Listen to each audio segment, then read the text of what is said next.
Sinpo TV kembali hadir bersama saya Riki Iskandar dalam Warta Parlemen selama sepekan. DPR RI gelar rapat paripurna, sahkan beberapa RUU menjadi inisiatif DPR. COVID-19 masih fluktuatif. Pimpinan DPR meminta pemerintah monitor pembelajaran tatap muka 50%. Komisi 2 DPR RI jadwalkan fit and proper test calon KPU Bawaslu pekan depan. Komisi 4 DPR RI berikan sikap soal kisruh di Desa Wadas. BIM RUU TPKS akan diserahkan ke DPR. Berikut Warta Parlemen selengkapnya.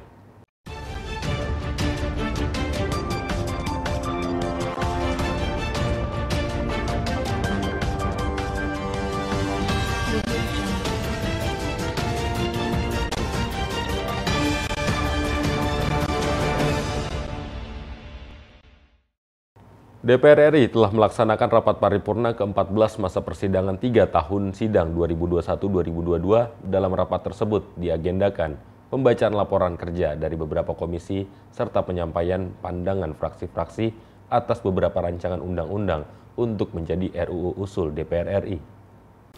DPR RI hari ini melaksanakan rapat paripurna ke-14 masa persidangan 3 tahun sidang 2021-2022. Rapat hari ini dipimpin oleh Wakil Ketua DPR Sufmi Dasko Ahmad dengan beragendakan pembacaan laporan kerja beberapa komisi di DPR RI serta pandangan fraksi-fraksi atas rancangan undang-undang yang akan menjadi RUU usul DPR RI. Salah satu laporan yang dibacakan pada hari ini adalah laporan Komisi 1 DPR terkait penjualan barang milik negara berupa kapal XKRI Teluk Penyu 513 dan kapal XKRI Teluk Mandar 514 pada Kementerian Pertahanan dan sudah disetujui oleh DPR RI. Dalam rapat paripurna kali ini juga kehadiran anggota Dewan dibatasi hingga maksimal kehadiran dalam ruangan rapat kali ini sebanyak 30%. Para anggota yang tidak dapat hadir pada hari ini mengikuti rapat secara virtual. Hal itu dikarenakan saat ini lingkungan di DPR RI tengah mengalami pelonjakan peningkatan angka kasus COVID-19. Hal itu disampaikan pada hari ini oleh Wakil Ketua DPR Sufmi Dasko Ahmad bahwa jumlah kasus COVID-19 di DPR saat ini terdapat sebanyak 234 kasus. Dari Jakarta, Andi Rezaldi, Satria Ahmad melaporkan untuk Sinpo TV. Dalam rapat paripurna ke-14 DPR RI, salah satu agenda yang dibacakan yakni mengenai rancangan undang-undang usul inisiatif DPR RI tentang perubahan kedua atas Undang-Undang Nomor 12 Tahun 2011 tentang pembentukan peraturan perundang-undangan. DPR RI menggelar rapat paripurna pada siang hari ini. Sejumlah agenda pun dibawa ke paripurna, salah satunya yakni rancangan Undang-Undang Usul Inisiatif DPR RI tentang perubahan kedua atas Undang-Undang Nomor 12 Tahun 2011 tentang pembentukan peraturan perundang-undangan. Wakil Ketua DPR RI Sufmi Dasko Ahmad menyebut sejumlah agenda di sidang paripurna akan dibahas baik terkait dengan rancangan undang-undang yang akan menjadi inisiatif DPR RI maupun laporan sejumlah alat kelengkapan dewan atau komisi. Selain itu juga diagendakan DPR akan mengesahkan beberapa rancangan undang-undang kedaerahan yang diusulkan oleh Komisi 2 untuk menjadi rancangan undang-undang inisiatif DPR RI seperti rancangan undang-undang tentang pembentukan Provinsi Sumatera Barat, Provinsi Riau, Provinsi Jambi, Provinsi Nusa Tenggara Barat, dan Provinsi Nusa Tenggara Timur. Ya, ada beberapa pengesahan rancangan undang-undang menjadi usul inisiatif DPR. Antara lain itu ada rancangan undang-undang tentang peraturan pembuatan perundang-undangan atau yang dikenal dengan P3, lalu kemudian alas hak dari beberapa daerah itu menjadi undang-undang seperti Sumatera Barat dan beberapa daerah lainnya, dan laporan dari beberapa komisi atau AKD terkait masa perpanjangan waktu dari pembahasan undang-undang, kira-kira begitu. Kan karena begini, memang ke depan kan mungkin akan ada lagi seperti Undang-Undang Ciptaker, di mana kemudian kita menyederhanakan undang-undang agar tidak tumpang tindih dan lain-lain, dan alas haknya itu atau dasar hukumnya itu memang kita harus perbaiki. Nah, oleh karena itu yang dilakukan oleh DPR supaya sesuatunya berjalan dengan baik, demikian. Tapi kan ternyata maksudnya tidak duluan gitu Bang, aturan dasarnya malah memperbaiki aturan turunannya lebih dulu. Itu kan kayak seperti sudah cacat gitu Bang, gimana? Ya kan memang itu kan amanat dari MK itu harus dibetulkan kan Undang-Undang Ciptaker. Oleh karena itu kan kita lihat ke belakang bahwa dasar hukumnya juga harus kita betulkan. Nah, oleh karena itu step by step kita lakukan supaya kalau nanti ada lagi itu tidak membuat aturan atau undang-undang yang dibuat itu bermasalah, demikian. Ya, kita akan lakukan sesuai dengan Mahkamah Konstitusi, tetapi mengenai hal-hal lain belum saya bisa sampaikan karena itu nanti akan dibahas di Badan Legislasi. Dari Jakarta, tim Sinpo TV melaporkan. Pimpinan DPR RI Sufmi Dasko Ahmad menyebutkan pembelajaran tatap muka dari 100% menjadi 50% yang dilakukan pemerintah menurutnya sudah melalui pertimbangan. Hal itu dilihat setelah mengevaluasi perkembangan COVID-19 di tanah air. Pimpinan DPR Sufmi Dasko Ahmad menyebut pembelajaran tatap muka dari 100% menjadi 50% yang dilakukan pemerintah menurutnya sudah melalui pertimbangan setelah mengevaluasi perkembangan COVID-19 di tanah air. Sehingga PTM masih diberlakukan dan bukan dihentikan 100% meski kapasitasnya yang mengikuti PTM diturunkan. Hal tersebut disampaikan Wakil Ketua DPR RI Sufmi Dasko Ahmad kepada wartawan di Gedung Nusantara 3, Komplek Parlemen Senayan, Jakarta. Dasko menilai, meski diperbolehkan PTM dengan kapasitas 50%, pemerintah tetap memantau perkembangan kasus COVID-19 agar nantinya pemerintah dapat mengambil langkah pengendalian jika PTM dirasa tidak aman. Ya, saya pikir ini kan COVID ini kan fluktuatif, dari waktu ke waktu berkembang, bisa kemudian berkembang naik atau berkembang landai. Menyikapi pada saat COVID sedang naik ini, pemerintah mengevaluasi perlunya PTM hanya 50%. Kita nggak tahu kemudian 1 atau 2 hari ke depan ini akan terus dimonitor oleh pemerintah untuk kemudian diambil langkah-langkah soal PTM, demikian. Dari Jakarta, Sri Dewi Andayani, Andi Rezaldi melaporkan untuk Sinpo TV. Kasus positif COVID-19 di Komplek Parlemen Senayan terus bertambah. Per 8 Februari 2022 tercatat sudah ada 234 kasus terkonfirmasi. Dari jumlah kasus tersebut, sebagian ada yang dikabarkan sembuh dan ada yang juga yang mengalami perawatan. Kasus positif COVID di Komplek Parlemen Senayan, Jakarta terus bertambah. Per Selasa ini tercatat 234 kasus. Dari jumlah kasus itu, sebagian ada yang dikabarkan sembuh dan ada juga yang masih dirawat. Hal tersebut dikatakan Wakil Ketua DPR RI Sufmi Dasko Ahmad kepada wartawan di Komplek Parlemen Senayan, Jakarta pada Selasa siang. Menurutnya, kebanyakan dari yang terpapar COVID-19 saat ini tengah melakukan isolasi mandiri. Terkait kasus COVID yang meningkat, Dasko menegaskan pihaknya telah menerapkan kembali pembatasan saat rapat kerja dan pengetatan protokol kesehatan termasuk kunjungan kerja anggota dewan juga akan dibatasi. Sampai hari ini total 234 orang, itu juga sudah ada yang bertambah dan juga sudah ada yang sembuh. Demikian. Kebanyakan isolasi sendiri atau ada yang sampai dirawat belum? Menurut informasi dari Kesekjenan, rata-rata diisolasi sendiri. Demikian. Ini kan DPR mau sebentar lagi mau masa reses. Ada arahan dari pimpinan soal kunker-kunker nggak selama pada anggota? Kita memang membatasi kunker-kunker ya. Ada yang kalau yang tidak penting-penting itu kita sudah tangguhkan dan mudah-mudahan setelah reses kita berharap COVID sudah landai, demikian. Dari Jakarta, tim Sinpo TV melaporkan. Pemerintah dikabarkan telah menyerahkan daftar inventarisasi masalah atau DIM terkait rancangan Undang-Undang Tindak Pidana Kekerasan Seksual RUU TPKS kepada DPR pada Selasa 8 Februari 2022. Wakil Ketua DPR RI Sufmi Dasko Ahmad berkomitmen pihaknya akan memproses RUU TPKS dalam waktu singkat. Pemerintah dikabarkan akan menyerahkan daftar inventarisasi masalah terkait rancangan Undang-Undang Tindak Pidana Kekerasan Seksual pada Selasa 8 Februari 2022. Hal tersebut dibenarkan oleh Wakil Ketua DPR RI Sufmi Dasko Ahmad saat ditanyai wartawan di Komplek Parlemen Senayan, Jakarta. Dasko mengatakan DPR akan menerima daftar inventarisasi masalah rancangan Undang-Undang Tindak Pidana Kekerasan Seksual dari pemerintah pada Selasa hari ini. Pihaknya juga akan langsung menindaklanjuti DIM RUU TPKS sesuai mekanisme yang berlaku.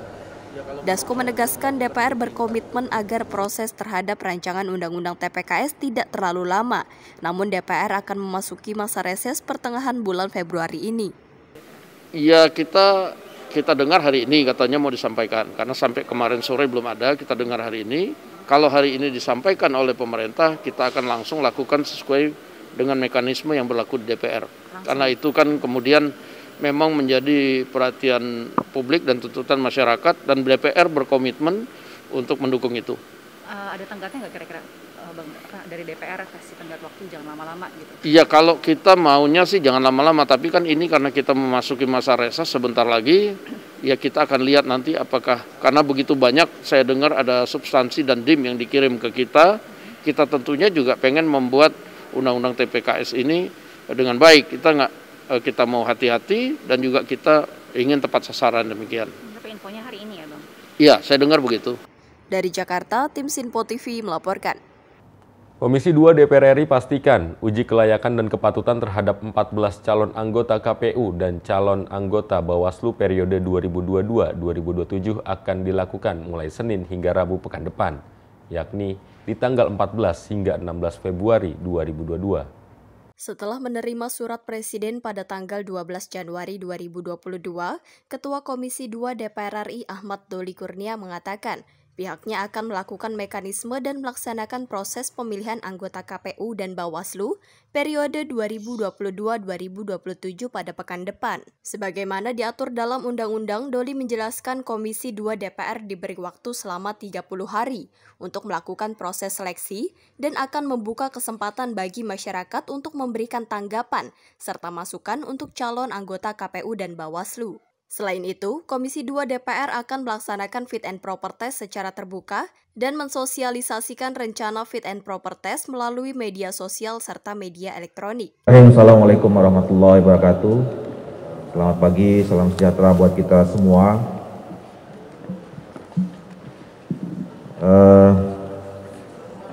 Teman-teman media yang saya hormati, kami pada hari ini, saya dan Pak Junimat mewakili Komisi 2 DPR RI ingin menyampaikan bahwa berdasarkan keputusan rapat pimpinan dan rapat konsultasi pengganti BAMUS pukul 10.30 tadi, kami Komisi 2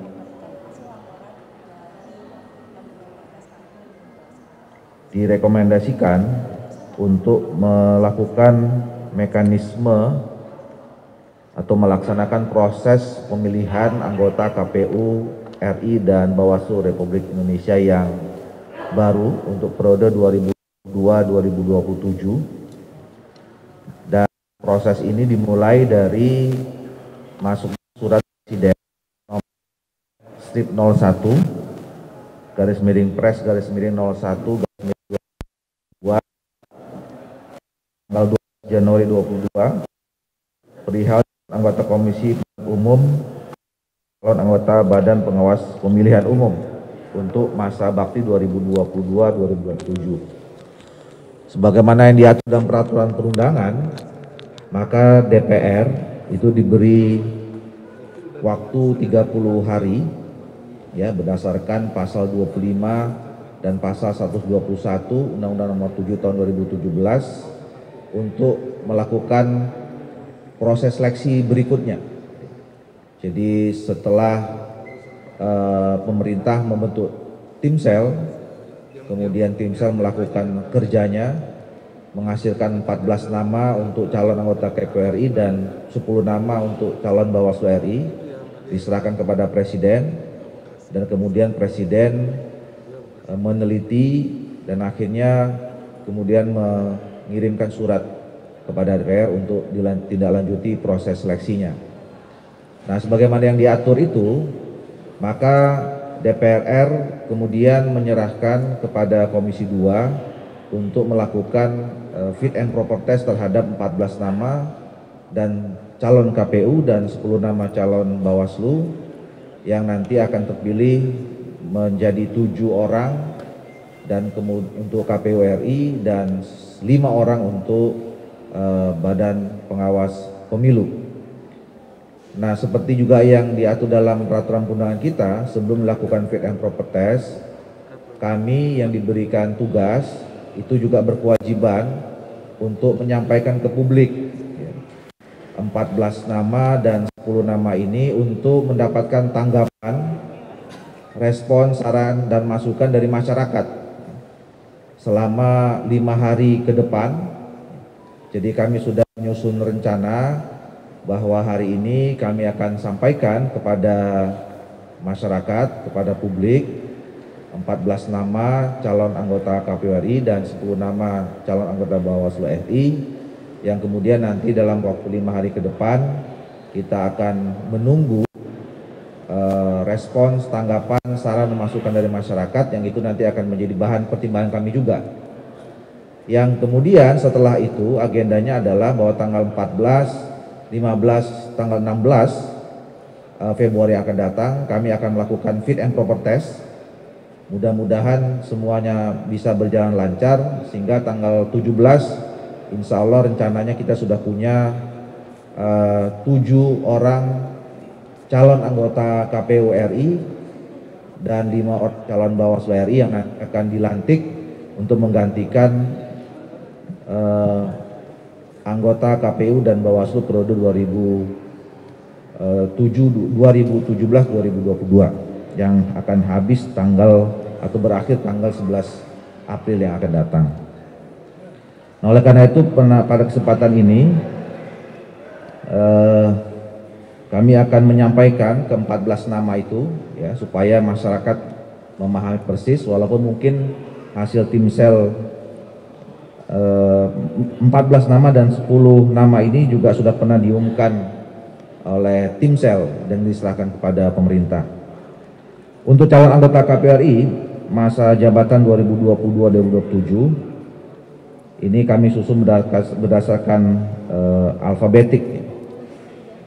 Yang pertama adalah Saudara Agus Melas.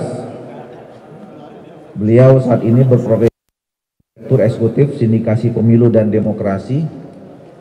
Kemudian yang kedua adalah Saudari Betty Epsilon Idrus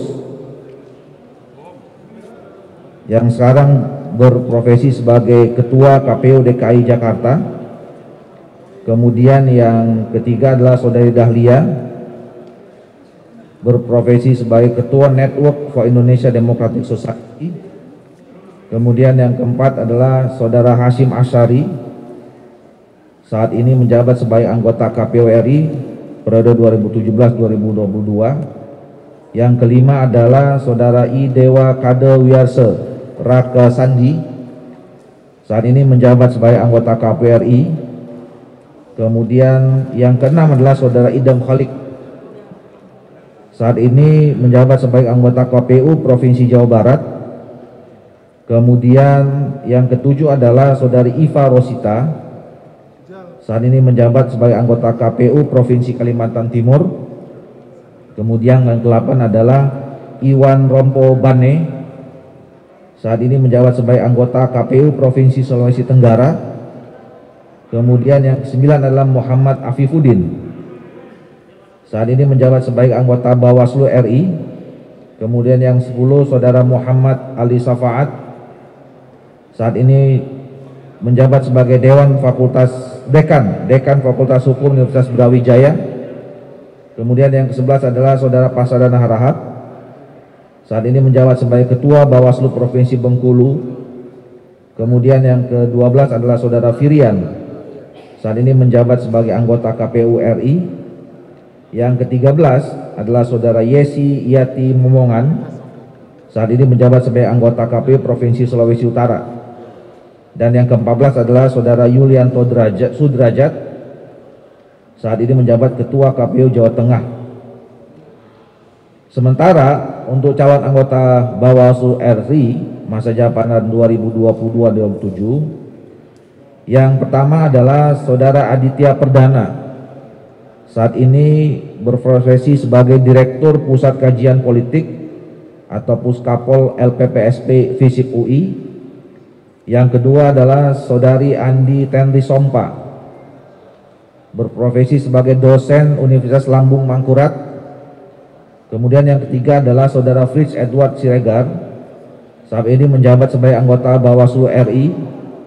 Kemudian yang keempat adalah Saudara Herwin Jeffler Hielsa Malonda, saat ini menjabat sebagai Ketua Bawaslu Provinsi Sulawesi Utara. Kemudian yang kelima adalah Saudara Loli Suhenti, saat ini menjabat sebagai anggota Bawaslu Provinsi Jawa Barat. Kemudian yang keenam adalah Saudari Mardiana Rusli, berprofesi sebagai jurnalis atau NGO penggiat pemilu. Kemudian yang ketujuh adalah Saudara Puadi, saat ini menjabat sebagai anggota Bawaslu Provinsi DKI Jakarta. Kemudian yang kedelapan adalah Saudara Rahmat Bagja, saat ini menjabat sebagai anggota Bawaslu RI. Kemudian yang kesembilan adalah Saudara Subair, saat ini menjabat sebagai anggota Bawaslu Provinsi Maluku Utara. Yang ke-10 adalah Saudara Toto Haryono, saat ini menjabat sebagai anggota Bawaslu Provinsi Jawa Timur. Ya, Maluku ya. Subair dari Provinsi Maluku. Nah, oleh karena itu kami sudah sampaikan kepada masyarakat ke-14 calon anggota KPU RI dan 10 calon anggota Bawaslu RI. Untuk itu kami Komisi 2 DPR RI membuka seluas-luasnya kepada masyarakat untuk memberikan tanggapan atau masukan terhadap ke-14 calon anggota KPU dan 10 calon anggota Bawaslu ini. Tanggapan dan masukan dapat disampaikan secara tertulis dengan menyertakan identitas lengkap dan dikirimkan kepada Sekretariat Komisi 2 DPR RI, Gedung Nusantara 2 Lantai 2, Jalan Gatot Subroto, Jakarta 10270, atau melalui telepon 021 571 5522 571 5524 atau faxemil 5715493 dan email atau email set_komisi2@dpr.go.id ya.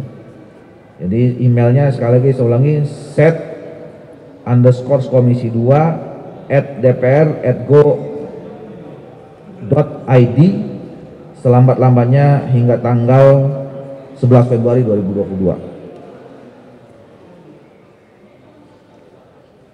Nah, selain itu kami juga nanti akan mensosialisasikan ya melalui media sosial dan media elektronik tentang nanti rencana kita akan melaksanakan fit and proper test, dan insya Allah nanti akan kita lakukan seperti biasanya secara terbuka.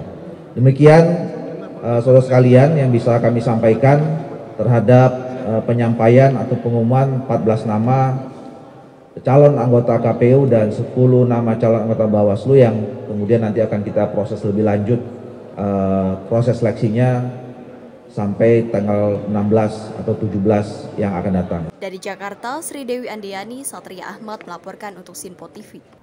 Peringati hari ulang tahun Partai Gerindra ke-14, Partai Gerindra berharap dapat menjadi partai yang selalu dekat dengan hati rakyat dan bertekad untuk bekerja membangun bangsa dan negara. Partai Gerindra merayakan hari jadi yang ke-14 dengan perayaan sederhana. Seremonial potong tumpeng dilakukan oleh sejumlah petinggi Partai Gerindra dan dihadiri langsung oleh Ketua Umum Partai Gerindra Prabowo Subianto. Tepat pukul 12 malam saat pergantian hari ke tanggal 6 Februari, seremonial potong tumpeng dan doa bersama dilakukan. Tidak hanya berlangsung di kediaman Prabowo, seremonial potong tumpeng dan doa bersama juga dilakukan di seluruh DPW Partai Gerindra. Dalam perayaan sederhana tersebut, Ketua Harian DPP Partai Gerindra, Sufmi Dasko Ahmad, berharap Partai Gerindra masih bisa menjadi partai yang dekat dengan hati rakyat, bisa bekerja dengan rakyat untuk bisa membangun bangsa. Ya, kami Partai Gerindra dalam situasi pandemi yang memprihatinkan pada saat ini tetap melaksanakan syukuran sederhana kemarin tanggal 5 dini hari atau 0001 sudah masuk tanggal 6 Februari Kami merayakan ulang tahun kami dengan sangat sederhana, dengan memotong tumpeng serta doa, dan juga di daerah-daerah seluruh Indonesia juga demikian, karena kita sama-sama tahu bahwa COVID sedang tinggi. Harapannya semoga Partai Gerindra tetap dekat di hati rakyat, dan kami bertekad kita semua bersatu untuk membangun bangsa. Demikian. Dari Jakarta, Sri Dewi Andayani, Andi Rezaldi melaporkan untuk Sinpo TV. Elektabilitas Erlangga Hartarto berdasarkan beberapa survei berada di bawah calon kandidat presiden tahun 2024. Ketua DPP Partai Golkar Dev Laksono mengatakan hal tersebut harus dilihat dari hasil survei secara objektif. Suasana pemilu tahun 2024 sudah mulai dirasakan saat-saat ini. Beberapa kandidat yang dipastikan akan maju dalam kontestasi pemilu itu sudah mulai tebar pesona di berbagai kegiatan. Salah satunya ialah Ketua Umum Partai Golkar Erlangga Hartarto yang dipastikan akan diusung Partai Golkar sebagai calon presiden. Namun menurut beberapa hasil survei, elektabilitas Ketum Golkar itu masih terbilang cukup rendah dibanding kandidat lainnya yang digadang-gadang akan menjadi calon presiden juga seperti Anies Baswedan dan Ganjar Pranowo. Ketua DPP Partai Golkar Dev Laksono menanggapi dengan santai atas hasil survei yang beredar dan yakin program yang bagus akan menuai hasil yang baik. Ia mengatakan pihaknya saat ini tengah fokus pada kinerja internal partai untuk memenangkan Erlangga Hartarto di tahun 2024 mendatang. Evaluasi terus dilakukan Partai Golkar serta konsolidasi antar kader sering dilakukan. Para kader Partai Golkar di beberapa daerah sudah membentuk tim relawan untuk memenangkan Ketua Umum Partai Golkar itu. Dirinya juga menuturkan bahwa Erlangga Hartarto saat ini sering berkomunikasi dengan masyarakat serta mensosialisasikan kinerjanya sebagai Menteri Koordinator Bidang Perekonomian. Ya gini, ya pertama sih saya bukannya tidak mau menerima, tapi namanya survei itu ya harus dilihat subjektivitas dan objektivitasnya juga. Jadi kita tetap harus mengevaluasi terus individu-individu kinerja, kan tetapi kita sekarang lebih fokus kepada kinerja internal. Pak Erlangga sudah semakin rutin turun ke masyarakat, berbicara, diskusi, dan juga mensosialisasikan program-program kerja dari kementeriannya, dan juga melakukan konsolidasi organisasi, dan juga kader-kader ya, itu di tiap-tiap daerah membentuk tim-tim relawan masing-masing yang organik tersebar di seluruh Indonesia. Nah, ya itu semua itu adalah kerja yang secara masif ya, dan juga kita yakin bahwa program tersebut akan menuai hasil yang baik di ujungnya. Dari Jakarta, Andi Rezaldi, Satria Ahmad melaporkan untuk Sinpo TV. Menteri Koordinator Politik, Hukum, dan Keamanan Mahfud MD menyebutkan kejadian di Desa Wadas mencekam akibat framing pemberitaan. Terkait hal itu, anggota Komisi 1 DPR RI, Dev Laksono, meminta agar dilakukan pemeriksaan secara terbuka.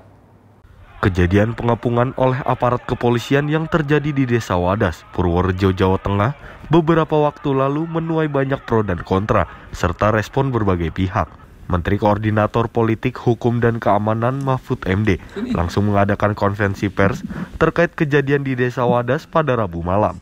Dalam konferensi pers tersebut, Mahfud sempat menyebut bahwa kejadian di Desa Wadas terlihat mencekam akibat framing pemberitaan yang disengaja. Anggota Komisi 1 DPR Dev Laksono turut menanggapi pernyataan Menko Polhukam itu. Dirinya meminta untuk dilakukannya pemeriksaan secara terbuka agar tidak menimbulkan kecurigaan-kecurigaan di publik. Dev juga menyarankan untuk melibatkan instansi terkait seperti Komnas HAM dalam melakukan pemeriksaan atas kejadian tersebut. Menurutnya sebagai Menko Polhukam sekaligus pakar hukum harus menjelaskan persoalan tersebut secara terbuka dan jelas.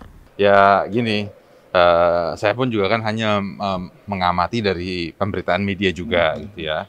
Nah, tapi kalau memang itu tidak seperti yang diberitakan, ya sebaiknya dari institusi itu melakukan pemeriksaan terbuka, melibatkan semua pihak, kalau perlu Komnas HAM dan lain-lain dilibatkan, dan juga hasilnya pun juga dipaparkan secara gamblang, secara jelas, sehingga tidak ada kecurigaan ataupun tuduhan-tuduhan lagi, begitu. Dibilangnya di sosial media, gitu, yang semuanya baca kerja dan lagi panas nih situasi di Wadas, gimana tuh?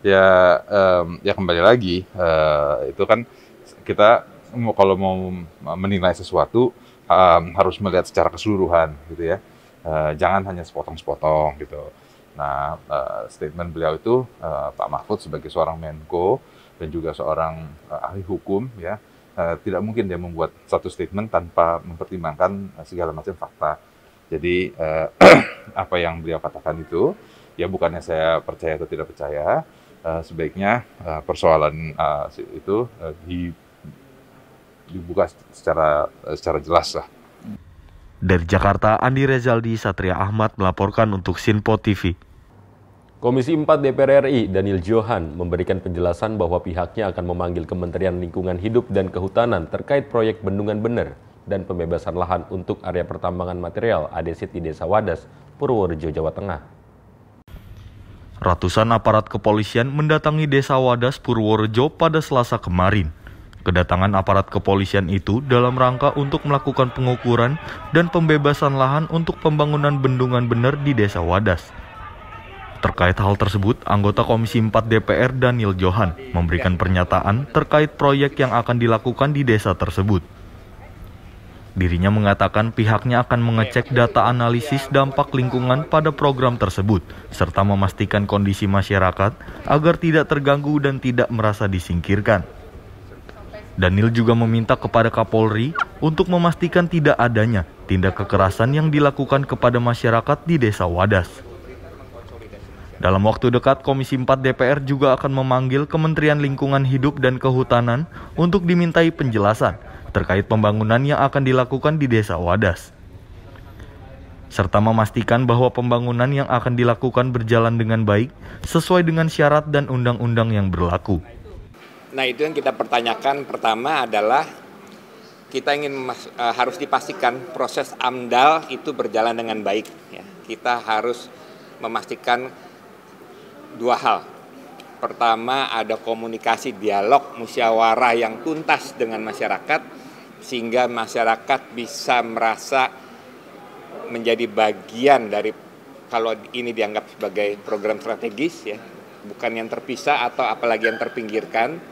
Yang kedua, kita ingin memastikan kalau ini proyek berjalan tidak semakin menghancurkan lingkungan alam yang menimbulkan bencana semakin luas di Indonesia. Harus memastikan sumber-sumber air, mata air bagi masyarakat sekitarnya itu tidak rusak, dan pertanian, air buat kehidupan tetap bisa menjamin kehidupan masyarakat. Nah, sehingga kita mendorong segera, yang nomor satu paling penting adalah segera hentikan kekerasan. Kita juga meminta kepada Kapolri untuk memastikan tidak ada intimidasi, tidak ada kekerasan yang dilakukan kepada masyarakat. Tetapi benar-benar mengedepankan musyawarah, dialog dari hati ke hati, menjelaskan sosialisasi bagaimana penting dan berartinya program ini, sehingga masyarakat bisa menerima dan bisa menjadi bagian utuh yang ikut mendukung suksesnya program ini. Sejauh ini belum dalam konteks Komisi 4, tapi kami akan memastikan program ini tidak merusak, semakin menghancurkan lingkungan. Ya. Artinya proses AMDAL harus benar-benar berjalan baik. Salah satu air yang akan ditujukan adalah ke Bandara Iya ya Pak ya? Apa? Ke Bandara Jogja Pak. Ke Bandara Iya Pak, salah satu air yang akan benar. Nah, apakah itu sudah pas gitu maksudnya ambil air di Purworejo untuk di Bandara Iya gitu? Nah, itu detailnya itu akan kita perdalam nanti. Karena kan sejujurnya ini belum secara fokus kami dalami ya. Jadi kami serius kami dalami, dan kami akan ikut mengawal sehingga dalam konteks lingkungan itu bisa berjalan sesuai dengan peraturan dan undang-undang. Berarti kapan Pak rencana akan mendalami ini untuk memanggil pihak-pihak terkait? Segera kami agendakan karena sebenarnya sudah penuh, tetapi kami lagi koordinasi waktu agar kita bisa membahas ini secara lebih fokus. Tetapi dalam minggu ini kami ada dengan KLHK. Ya. Mungkin akan ditanyakan pasti akan kita tanyakan. Mungkin besok kali, cuma saya harus confirm. Gitu. Jadi atau nggak jadinya. Nggak otomatis, artinya itu bagian dari kepedulian kami, kepedulian DPR untuk menyerap langsung apa yang menjadi harapan terdalam dari masyarakat di Wadas. Dari Jakarta, Andi Rezaldi, Halida Dianisina melaporkan untuk Sinpo TV. Demikian Warta Parlemen sepekan kali ini. Tetap saksikan berita terkini di Sinpo TV, Sinpo ID, dan media sosial Sinpo lainnya. Saya Ricky Iskandar dan kru yang bertugas pamit undur diri. Selamat berakhir pekan dan sampai jumpa.